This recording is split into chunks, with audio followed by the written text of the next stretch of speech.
والإسلام ديني ومحمدا رسول الله.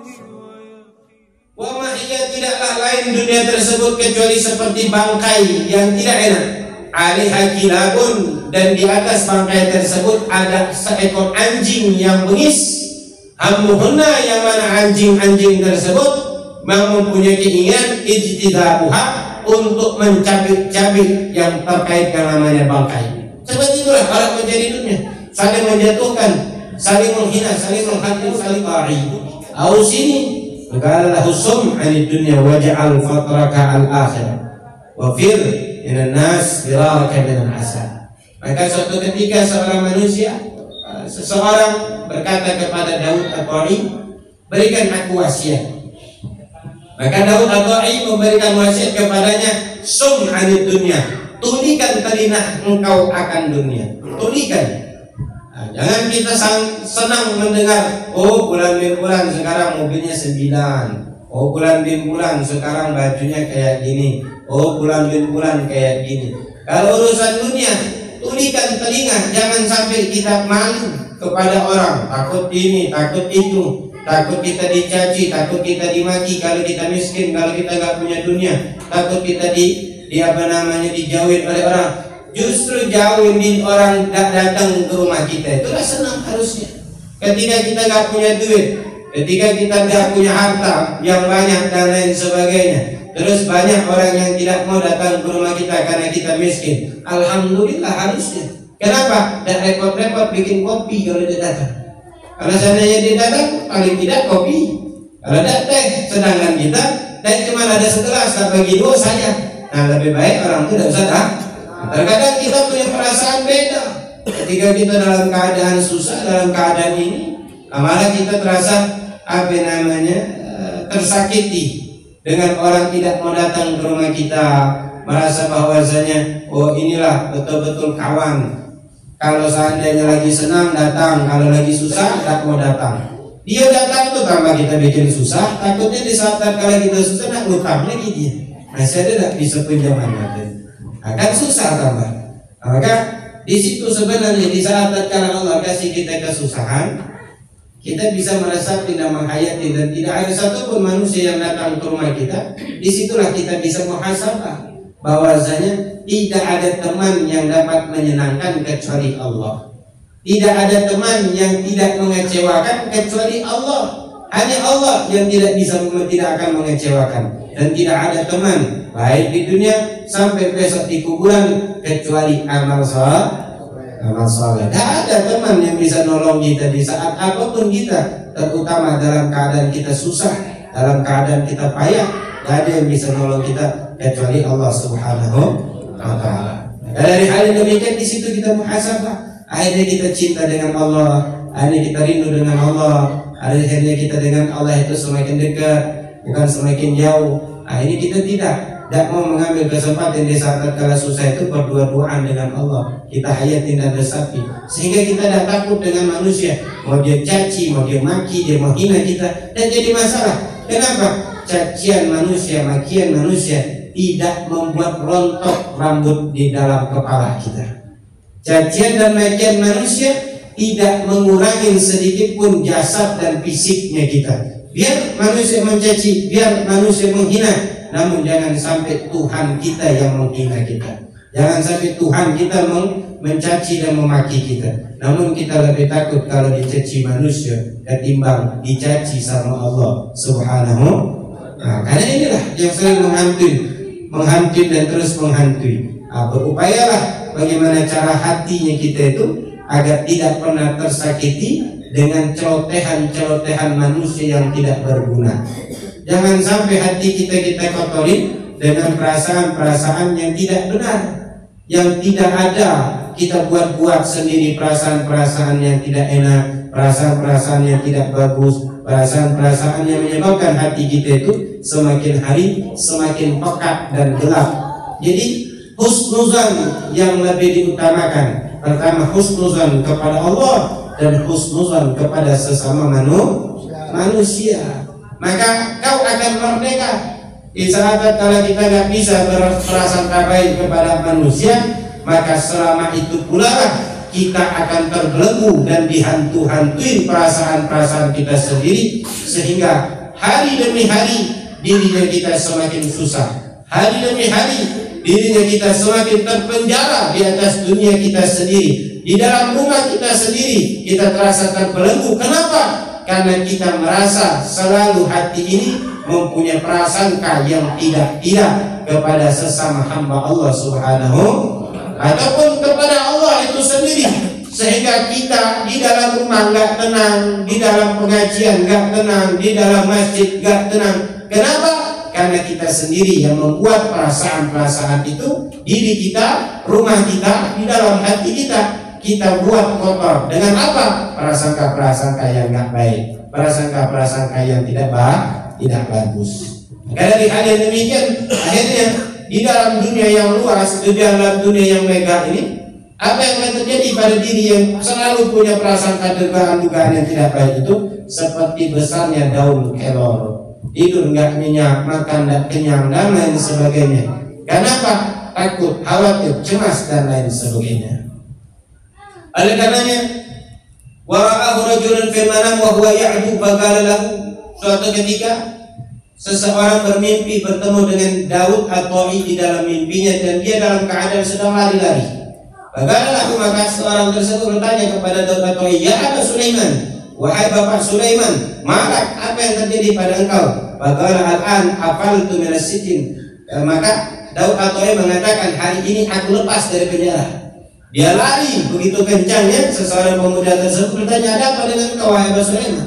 Wahai Daud At-Ta'i, apa yang terjadi pada engkau? Hari ini aku sudah lepas dari penjara. Pas faiqadha faqila lahu maka Daud At-Ta'i. Ketika dibangun dari tidur, dapat informasi bahwasanya Daud At-Ta'i sudah meninggal. Oleh karena Nabi katakan, dunia sejinul mukmin wa jannatul kafir. Dunia ini tempatnya penjara bagi orang mukmin. Maka Daud At-Ta'i mengatakan, aku sudah bebas dari penjara. Penjara apa? Penjara dunia. Dunia penuh himpitan, dunia penuh susah, dunia penuh ini, penuh fitnah, penuh cobaan, penuh ini dan lain sebagainya. Begitu banyak perkara di atas dunia. Namun manusia nggak bosan-bosan untuk cari dunia. Nggak pernah bosan-bosan dan tidak pernah sadar-sadar apa yang dicari tersebut nggak pernah dapat dan tidak pernah datang. Malah akhirat semakin hari semakin dilupakan dan diabaikan.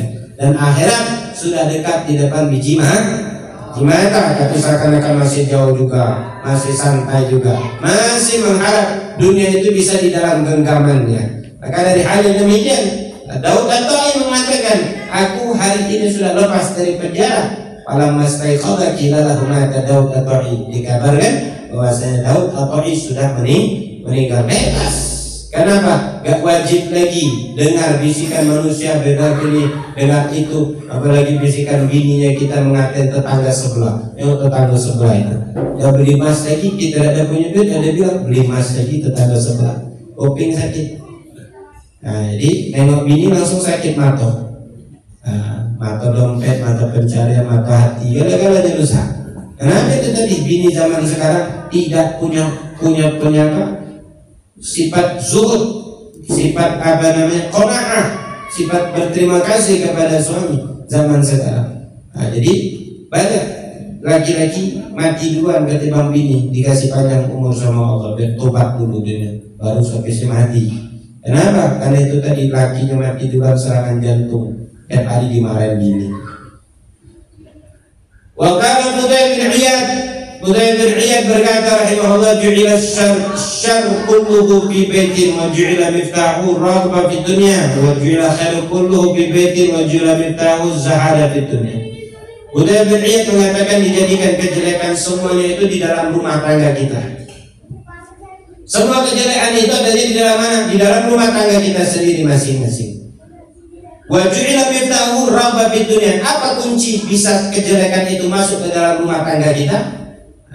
Kuncinya adalah teramat cinta terhadap dunia, teramat peduli dan senang kepada dunia tersebut. Wa ju'ila khairu kulluhu fi baitin. Maka begitu juga kebaikan semuanya dijadikan kebaikan tersebut masuk ke dalam rumahnya kita. Bagaimana wa ju'ila miftahu? kuncinya agar kebaikan itu masuk ke dalam rumahnya kita bagaimana? Zahada fid dunya, maka bersifat zuhudlah. Zuhud itu adalah berterima kasih terus menerus kepada Allah, ibadah kepada Allah. Jangan teramat susah di dalam memikirkan ekonomi. Apa yang ada syukuri. Besok kalau seandainya masih hidup masih bisa mencari. Andaikan besok dapat, alhamdulillah. Nggak dapat, sudah. Maka dengan hal yang demikian, kalau seandainya di dalam rumah tangga suami zuhud, istri zuhud, tidak neko-neko di dalam kehidupan, kalau kondangan orang beli baju baru dia beli baju juga. Orang nak pengantin belinya bajunya pengantin, nyewa pengantin tuh nyewa baju 3 setel, dia beli baju 3 setel kayak pengantin, ganti-ganti, pagi ganti, siang ganti, malam ganti juga. Pengantin nyewa, walaupun mahal-mahal dia nyewa bisa dibalikin. Kalau kita beli 3 baju, Allah yahfad. Nah, maka dari hal yang demikian, kalau seandainya tidak jadi kondangan, tidak jadi begini, lakinya dia mungkin marah-marah. Nah, jadi itu tadi, kejelekan itu di dalam rumah kita masing-masing, dan jauh-jauh tidak. Bagaimana kejelekan itu bisa masuk? Masuknya karena teramat cinta kepada dunia, sehingga lupa akhirat, melalaikan apa kewajiban kita, seakan-akan kita itu sudah banyak yang amalnya.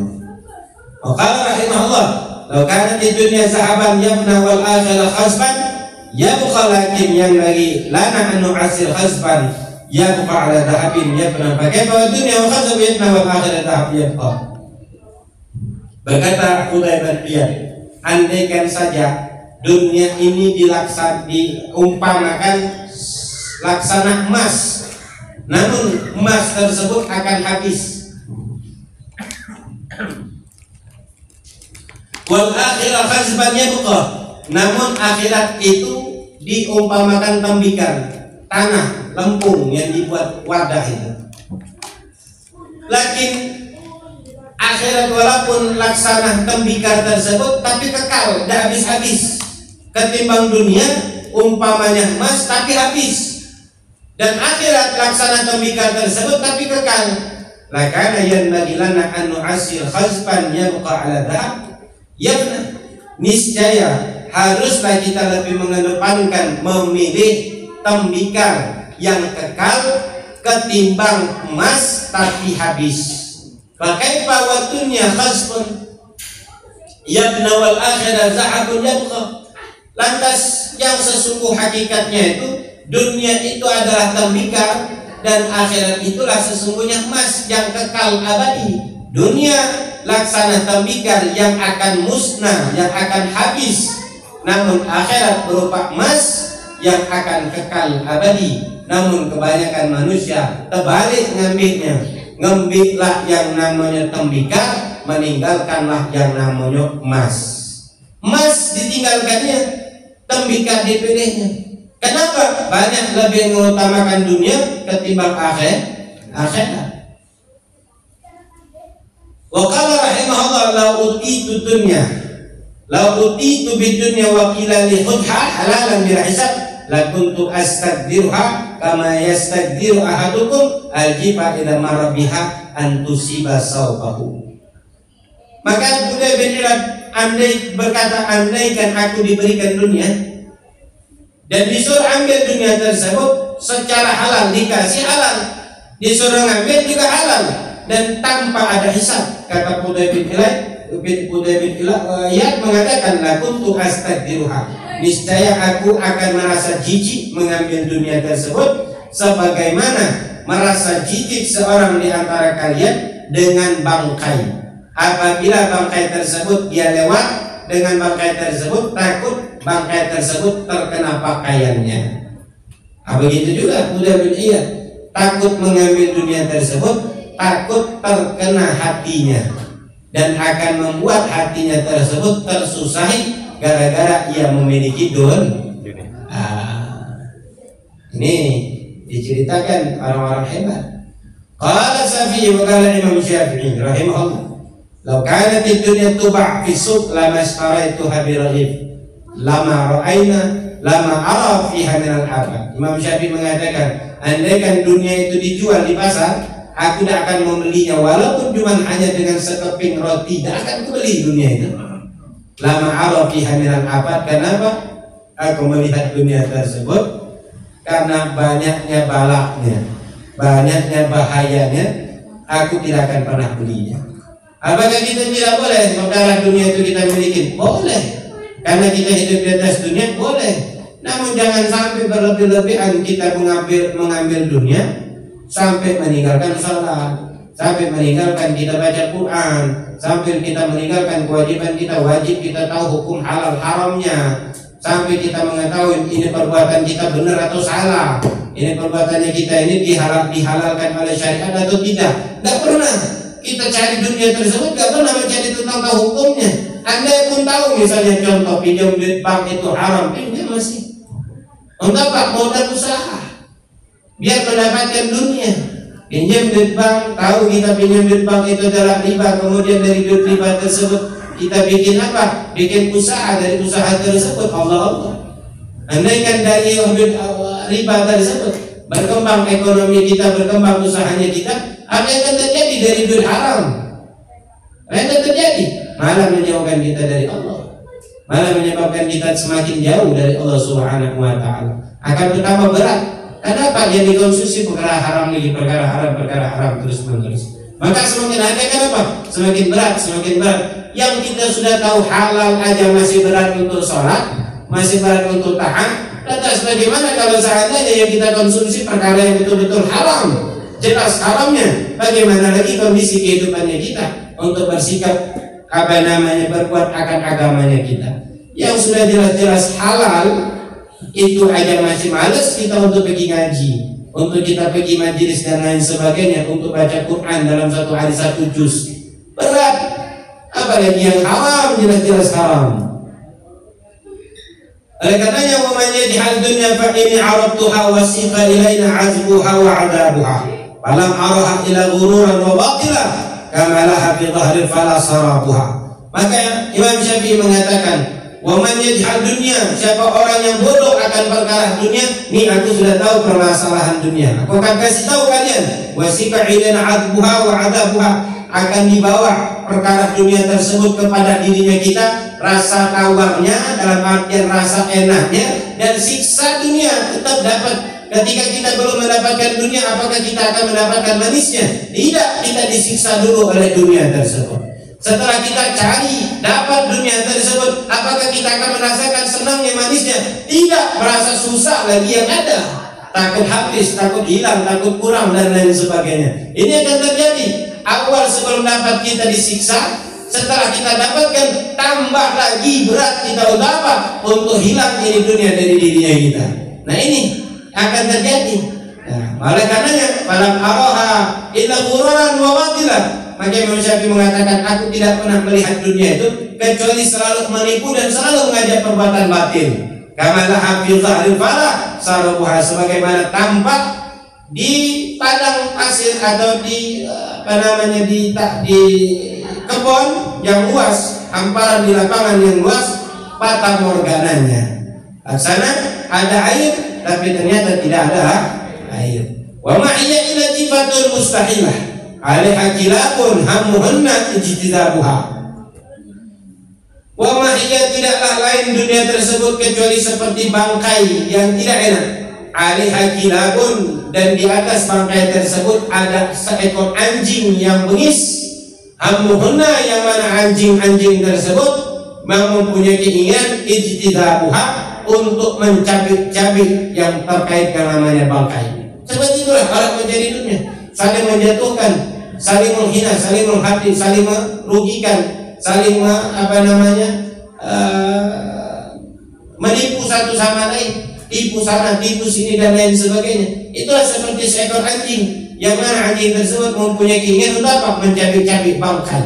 Yang sudah tahu yang mana dunia tersebut adalah bangkai, tapi bagaimana manusia tersebut untuk apa? Merebutin bangkai tersebut. Walaupun hakikatnya, sampai zahirnya kita melihat itu adalah dunia mengenakan, pada hakikatnya itu adalah bangkai yang direbutkan oleh seekor anjing. Maka bagi manusia yang merebut-rebut sampai menjatuhkan saudaranya satu sama lain untuk hanya kepentingan dunia, untuk hanya kepentingan kemaslahatan dirinya sendiri, harus menjatuhkan, harus menzalimin, harus mencaci, harus memaki sesama saudaranya satu sama lain, maka itu tidak lebih dan tidak lain yang diributkan adalah bangkai, yang merebutkan bangkai adalah seekor anjing. Fa in ijtanabtaha fa in tajtanibha isna salaman li ahliha wa in tajtanibha jazabatka kilabuha. Maka kalau engkau menjauhin itu dunia, kau akan hidup selamat dari orang-orang yang mencabik-cabik merampas dunia, rakus tamak terhadap dunia tersebut. Kalau kau jauhin dunia, kau akan hidup selamat, tenang, bahagia dari orang-orang yang merebut-rebutin perkara urusan dunia. Namun kalau kau ikut juga di dalam mencabik-cabik dunia, di dalam merampas-rampas tarik-tarik dunia tersebut, kau akan dimangsa oleh anjing-anjingnya dunia. والإسلام ديني ومحمدا رسول الله.